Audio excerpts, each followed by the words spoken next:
सिकंदर लोधी को जलन का रोग हो गया था। इतना भयंकर रोग था कि उसने सब जगह जंतर मंतर करा को फेल हो लिया था। अंतिम सांस गिना था। मुसलमान तो मानते नहीं नेक्स्ट जीवन। हिंदुओं के ऋषियों ने संतों ने बता दिया था कि महाराज ये आपके पिछले जन्म का पाप है, ये तो भोगना ही पड़ेगा, आपके प्रारब्ध में लिखा। अब उसने कोई चारा था नहीं, अंतिम उस रोग को लिए हुए जी रहा था, ना कुछ खा रहा था ना पी रहा था। किसी ने आकर उसको बता दिया कि बनारस के अंदर एक संत है और कबीर नाम है उनका, और जुल्हे के घर उनका जन्म है। उन्होंने जन्म मानते थे, मालिक का जन्म नहीं था।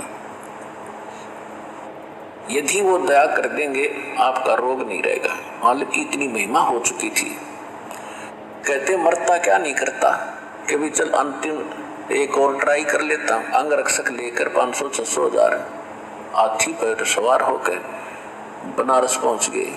बनारस के राजा थे वीर देव सिंह बघेल, हिंदू राजा थे, और वो भी परमेश्वर कबीर जी के शिष्य हो चुके थे। उनकी पावर, शक्ति और चमत्कार देख गए।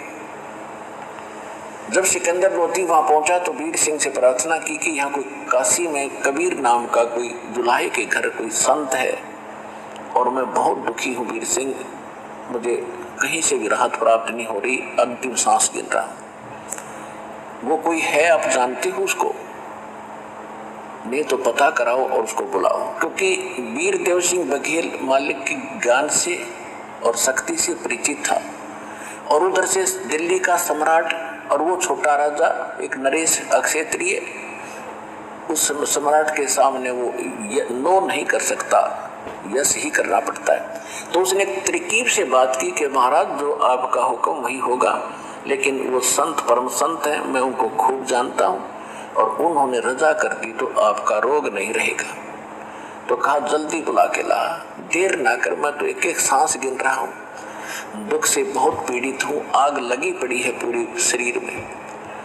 तब वीर सिंह ने कहा कि जो आपका हुक्म वही होगा राजन, लेकिन कहते हैं मैं सुनता हूं उनके विचारों को कि संत साधु को बाई ऑर्डर नहीं बुलाना चाहिए, और यदि हम बाई ऑर्डर बुला भी लेंगे, उन्होंने रजा नहीं बख्शी, तो हम वहीं के वहीं फिर रह जाएंगे।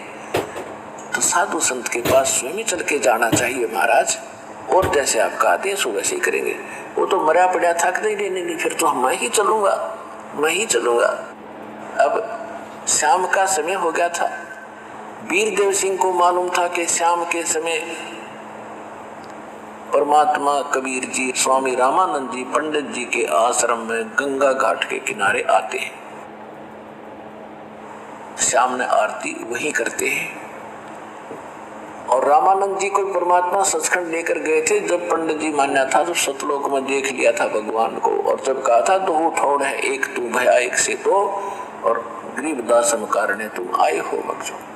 तो रामानंद जी को परमात्मा ने एक प्रतिज्ञा दिला दी थी कि इस परंपरा का निर्वाह करने के लिए, आने वाले समय में गुरु शिष्य का नाता बनाए रखने के लिए, अनिवार्यता सिद्ध करने के लिए आप मेरे गुरु बने रहोगे, लेकिन मंत्र जाप ऐसे करोगे जो मैं बताऊंगा।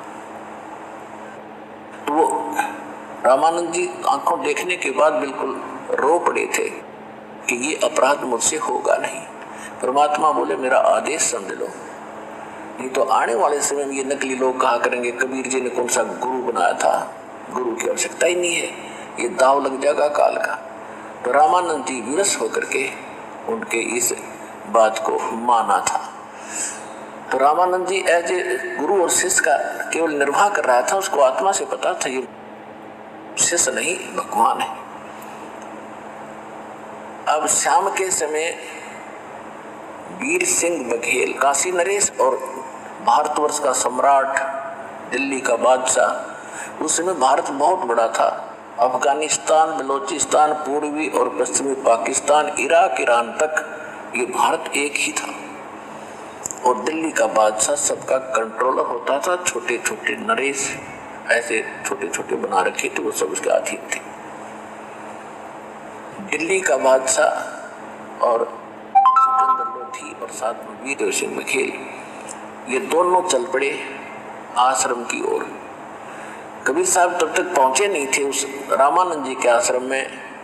तो वीर सिंह को मालूम था कि रामानंद जी मुसलमानों से नफरत करते हैं और मैं कहूँगा तो ये मेरे से नाराज हो जाएंगे।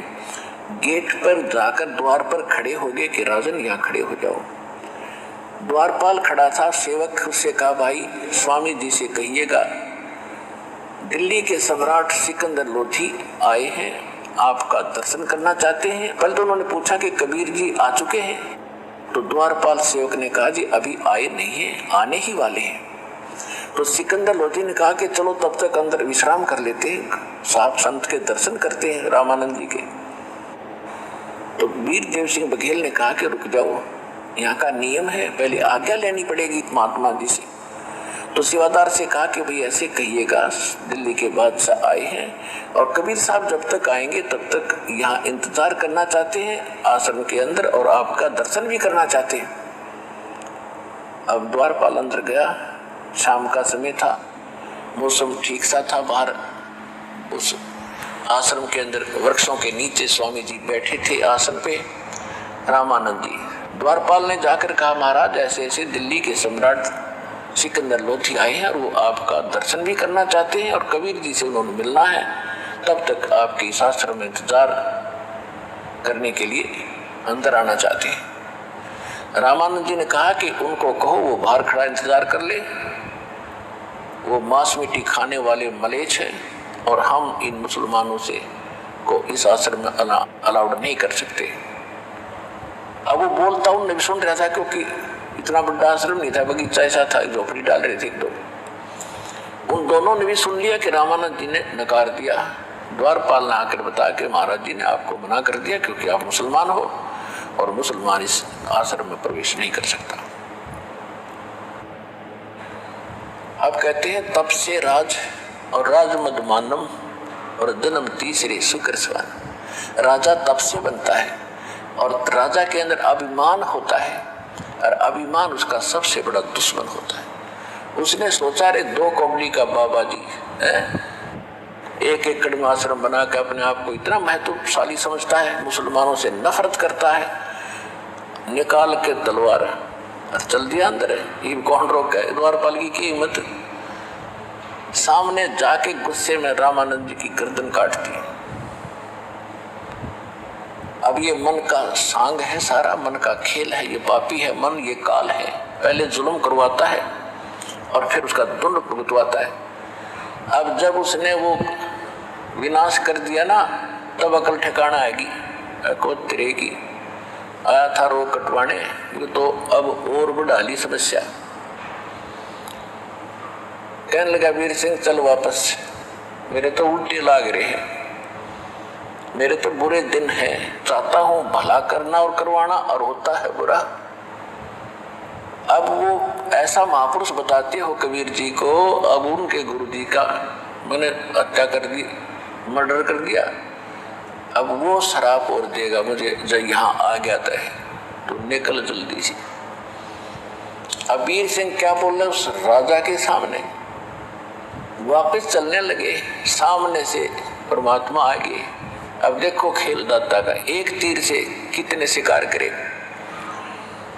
रामानंद जी की अकल ठिकाने लानी थी। अभी तक वो हिंदू और मुसलमानों को दो समझकर नफरत करता था। जब तक हमारे अंदर ये राग द्वेष और घृणा है, हम मोक्ष मुक्ति नहीं पा सकते, वो भक्ति भी फेल होती रहती है। उधर से राजा को स्वस्थ करके उसका कल्याण करना था। और जब तक अति अधीन दीन हो प्राणी और ताको कहना ये अकथ कहानी, जब तक हम भी नम्र नहीं होंगे तो संत का आशीर्वाद भी काम नहीं करता। अब उसको नरम बनाना था, एक इतिहास बनाना था, अपना परिचय देना था कि I am God, I am Kabir God, ये परिचय देना था। जो ही वो बाहर निकले, दोनों नरेश सामने से परमात्मा आ रहे हैं। वीर सिंह जी पहले से शिष्य था, सारी क्रियाओं को से परिचित था। तुरंत दंडवत प्रणाम किया मुकुट समेत कबीर परमेश्वर के चरणों। अब मरता क्या नहीं करता। सिकंदर लोधी ने सोची यो है वो संत है, और कोई चारा नहीं, चरणों में गिर।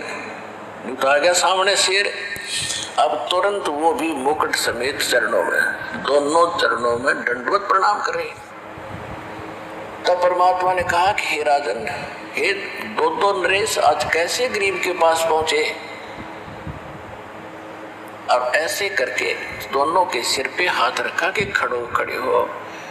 अब जो ही मालिक ने सिकंदर लोधी के सिर पे हाथ रखा, उसका जलन का रोग तुरंत समाप्त हो गया, जैसे क्विंटल टनों वजन हट गया। बोलो सतगुरुदेव कबीर भगवान की जय।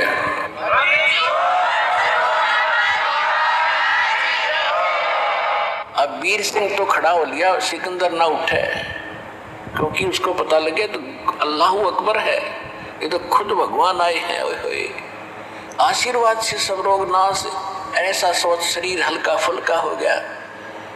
अब उसने सोची कि अब ये पता लगेगा इनको कि इनके गुरुजी का मैंने मर्डर कर दिया और ये मुझे फिर वही रोग दे देगा, इसलिए पैर नहीं छोड़ रहा, रो रहा बुरी तरह, परवरदिगार बख्श दो, परवरदिगार मैं अपराधी हूँ। और एक बात और है कि संत के पास आने से मन दूर चला जाता है, ये मन बकवादी है, सारे ऊट पटांग काम ये मन करवाता है, आत्मा को दबा के रखता है। संत के पास आने से मन पीछे हो जाता है, वो डरता भूत है ये, और आत्मा उभर जाती है। आत्मा तो निर्मल है, दयावान है, चाहे वो कोई भी कसाई भी क्यों ना है। तो वहां मन हट गया, आत्मा उभर के आएगी सिकंदर लोधी की, और कहता परवरदिगार मैं अपराधी आदमी हूँ, मैंने बहुत जुल्म कर दिया, ऐसा घिनौना अपराध कर दिया कि अक्षम्य नहीं है, आप मुझे माफ नहीं करोगे, मुझे क्षमा कर दो परवरदिगार।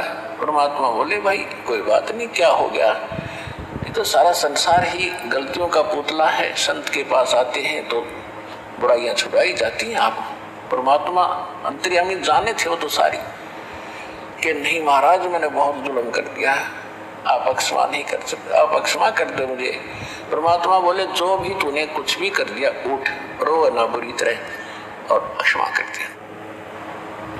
कि महाराज मैंने वो सारी कथा बता दी कि मैं इतना दुष्ट हूँ, मैंने याचना की आपके गुरुदेव जी से कुछ समय अंदर विश्राम करने की, आपके इंतजार के लिए। उन्होंने अभद्र तरीके से मुझे बुरे शब्द कहे, मुझसे सहन नहीं हुए कि ये राक्षस हैं, जो मांस खाते हैं, मलेच्छ हैं, मुसलमानों को शास्त्र में आना अलाउड नहीं है।